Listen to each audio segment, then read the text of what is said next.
when it comes to a lot of people where they've got issues with their jaw, they're oftentimes going to say, I've got this awful pulling tightness, and they're talking about this area here, which isn't right at your TMJ or your jaw, but it's just kind of behind the corner of your jaw right here. And you might be wondering, well, what is that? Well, in this little video, I want to take just a sec and let you know, okay, what it very likely is. So what we've got in this tiny little area right here, back of the jaw, you've got two muscles. One of them is going to be called the digastric, and the other one's going to be called the stylohyoid muscle. And they're going to run from basically this area right here, and they're going to attach onto a little bone right in the front of your throat called the hyoid.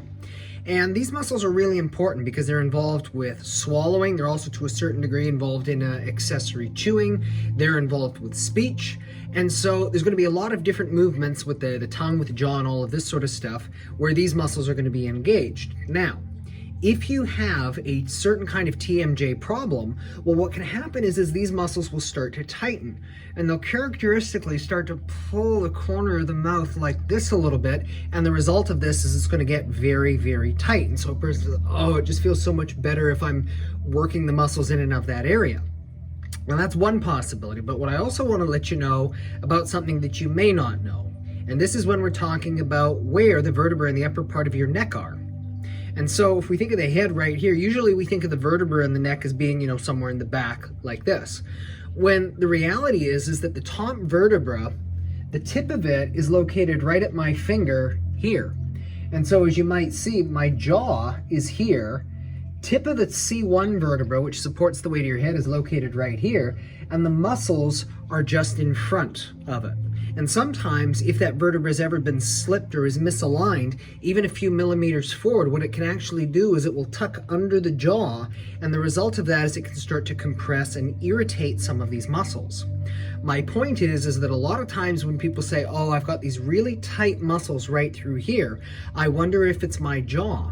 Reality is it very well could be that something's actually gone skewy in the upper part of your neck, and that's what's actually producing the point of the irritation.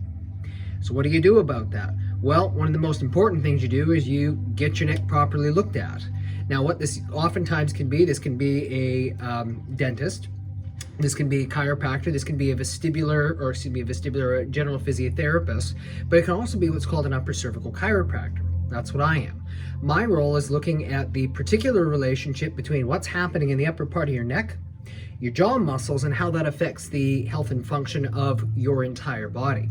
So if you have been dealing with some kind of a different challenging issue with your jaw, with the upper part of your neck, and you're wondering, I wonder if these two things could be connected, then I'd actually encourage you to go check it out. Visit our website, which is atlashealth.com.au, where we've got all kinds of different information, articles, links, etc., about the relationship, in particular about the upper part of your neck to your jaw, and how that might be able to help you achieve your long-term health goals. My name is Dr. Jeffrey Hanna from Atlas Health, where we believe in hope, healing, and well-being from above, down, inside, and out.